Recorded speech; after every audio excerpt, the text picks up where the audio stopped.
शीत युद्ध के दौरान दोनों गुटों के मध्य पश्चिमी गुट और पूर्वी गुट दोनों के बीच काफी तनाव थे।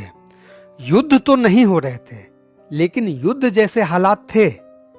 अपने सहयोगी देशों, अपने समर्थक देशों को दोनों ही गुट यह भरोसा देना चाहते थे, उन्हें विश्वास दिलाना चाहते थे कि उनकी राजनीतिक और सामरिक सुरक्षा सर्वथा सुरक्षित है। दोनों गुट एक दूसरे पर मानसिक बढ़त लेना चाहते थे, अपनी सैन्य ताकत से दूसरे गुट को डराना चाहते थे, उनका मनोबल तोड़ना चाहते थे। वे अपनी सामरिक हैसियत को बढ़ाना चाहते थे और इसीलिए शीत युद्ध के उस दौर में देखा गया कि दोनों ही गुट सैनिक समझौते किए। अगर हम सैनिक समझौतों की बात करें तो एक और अमेरिकी गुट ने तमाम समझौते किए, जिनमें मुख्य रूप से NATO, North Atlantic Treaty Organization, जो अटलांटिक देशों के साथ सैनिक समझौते किए गए, तो वहीं सिएटो, जो दक्षिण पूर्व एशियाई देशों के साथ अमेरिका का एक सैन्य समझौता था। तो पश्चिम मध्य एशिया में सेंटो, सेंट्रल ट्रीटी ऑर्गेनाइजेशन।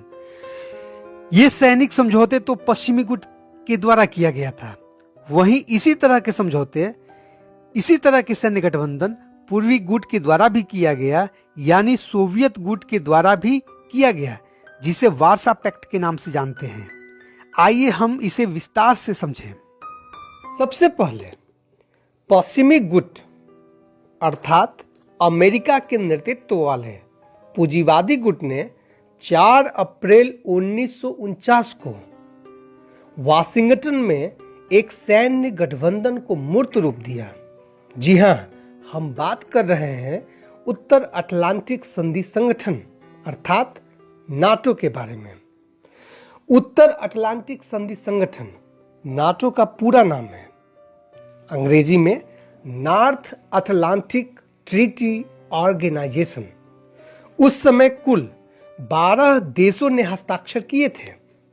ये 12 देश थे France, Belgium, Luxembourg, Britain, Netherland, Canada, Denmark, Iceland, Italy, Norway, पुर्तगाल और संयुक्त राज्य अमेरिका यूएसए। वर्तमान में नाटो के कुल 30 सदस्य देश हैं। 6 फरवरी 2019 को मैसिडोनिया नाटो का 30वां सदस्य देश बना था। बेल्जियम की राजधानी ब्रुसेल्स नाटो का मुख्यालय है। आइए हम जानें कि नाटो का उद्देश्य क्या था। इस सैन्य गठबंधन ने यह तय किया था कि नाटो के जो भी सदस्य देश हैं, उनमें से किसी एक देश पर भी कोई हमला होता है तो यह पूरे नाटो पर हमला माना जाएगा और नाटो के सभी सदस्य देश मिलकर आक्रमणकारी देश के खिलाफ लड़ेंगे और हर एक सदस्य देश इसकी मदद करेंगे। उधर पूर्वी गुट अर्थात साम्यवादी गुट ने नाटो के जवाब में वर्ष 1955 में सोवियत संघ की अगुवाई में वार्सा संधि, वार्सा पैक्ट पर हस्ताक्षर किए। इस सैन्य गठबंधन का उद्देश्य यूरोप में नाटो को काउंटर करना था, नाटो का मुकाबला करना था। सोवियत संघ की अगुवाई में बने इस वार्सा पैक्ट का जो मुख्य उद्देश्य था वह था कि पूर्वी गुट के जो तमाम सदस्य देश थे, उनके बीच यह विश्वास जगाना था कि वे कतई नाटो से डरे नहीं, क्योंकि अब उनके पास एक वृहद सैन्य गठबंधन था जो किसी भी सूरत में नाटो का मुकाबला उसी दमखम के साथ करने में पूरी तरह से सक्षम है। इस वार्सा पैक्ट पर दस्तखत करने वाले प्रमुख देश Poland, Czechoslovakia, Hungary, Romania, Bulgaria, Albania और पूर्वी जर्मनी जैसे पूर्वी यूरोप के देश थे। और यह गठबंधन अमेरिका की चिंता बढ़ाने के लिए पर्याप्त था, क्योंकि इस गठबंधन के बाद पूरा यूरोप 2 भागों में बट गया था। अब पूर्वी यूरोप पूरी तरह से सोवियत प्रभाव में आ चुके थे और अमेरिका को भय था कि सोवियत संघ धीरे धीरे पश्चिम मध्य एशिया में अपने प्रभाव का विस्तार न बढ़ा ले। इन्हीं वजहों से अब अमेरिका पश्चिम मध्य एशिया के राजनीतिक मामलों में दिलचस्पी लेना शुरू कर दिया था। अमेरिका ने अपने मित्र देश यूनाइटेड किंगडम की मदद से वहां एक सैन्य गठबंधन बनाने में सफलता हासिल कर ली। 24 फरवरी 1955 को इराक की राजधानी बगदाद में पश्चिम मध्य एशिया के 4 देश इराक, ईरान, तुर्की और पाकिस्तान ने यूनाइटेड किंगडम के साथ मिलकर एक सैन्य गठबंधन पर दस्तखत किया, जिसे बगदाद पैक्ट के नाम से जाना जाता है। इस गठबंधन के बाद अब पश्चिमी गुट का मध्य पूर्व में एंट्री हो चुकी थी। यह गठबंधन होने से पहले जो अमेरिकी चिंता थी कि कहीं सोवियत इस क्षेत्र में अपने प्रभाव का विस्तार न कर सके, उस चिंता से पश्चिमी गुट को निजात मिली। साथ ही इस गठबंधन के द्वारा अमेरिका अरब देशों में फूट डालने में कामयाब हो गया। अरब देशों में पेट्रोलियम के अकूत भंडार थे और अमेरिका की नजर इस पर भी था। इस बगदाद पैक्ट ने एक साथ अमेरिका की कई चिंताओं को सुलझाया। बगदाद पैक्ट को उन दिनों मध्य पूर्व संधि संगठन मिडिल ईस्ट ट्रीटी ऑर्गेनाइजेशन के नाम से भी जाना जाता था।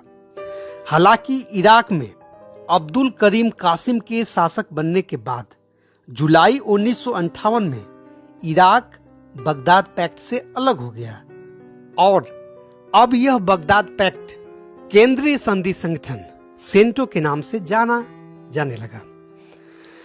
अब बगदाद पैक्ट यानी मिडिल ईस्ट ट्रीटी ऑर्गेनाइजेशन का मुख्यालय इराक की राजधानी बगदाद से हटाना पड़ा और अब इसका मुख्यालय अंकारा हो गया। 19 अगस्त 1959 को मिडिल ईस्ट ट्रीटी ऑर्गेनाइजेशन का नाम बदलकर केंद्रीय संधि संगठन सेंट्रल ट्रीटी ऑर्गेनाइजेशन सेंटो कर दिया गया। हालांकि मार्च 1979 में ईरान और पाकिस्तान के सेंटो से अलग होने के बाद इसे भंग कर दिया गया।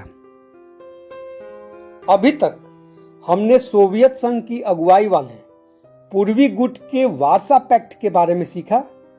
हमने अमेरिका की अगुवाई वाले पश्चिमी गुट के 2 प्रमुख सैन्य गठबंधनों के बारे में सीखा, एक नाटो के बारे में और दूसरा सेंटो के बारे में।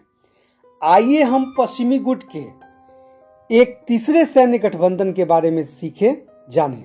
जी हाँ, यह था सिएटो। पश्चिमी यूरोप से काफी दूर दक्षिण पूर्व एशियाई देशों के साथ अमेरिका का सैनिक गठबंधन। सिएटो का पूरा नाम है South East Asian Treaty Organization, अर्थात दक्षिण पूर्व एशियाई संधि संगठन। आप इस नक्शे के माध्यम से समझ सकते हैं, भारत का पूर्व दक्षिण क्षेत्र जो दक्षिण पूर्व एशिया कहलाता है। सिएटो का गठन 8 सितंबर 1954 में फिलीपींस की राजधानी मनीला में हुई। इसे दक्षिण पूर्व एशिया सामूहिक रक्षा संधि के नाम से भी जाना जाता था।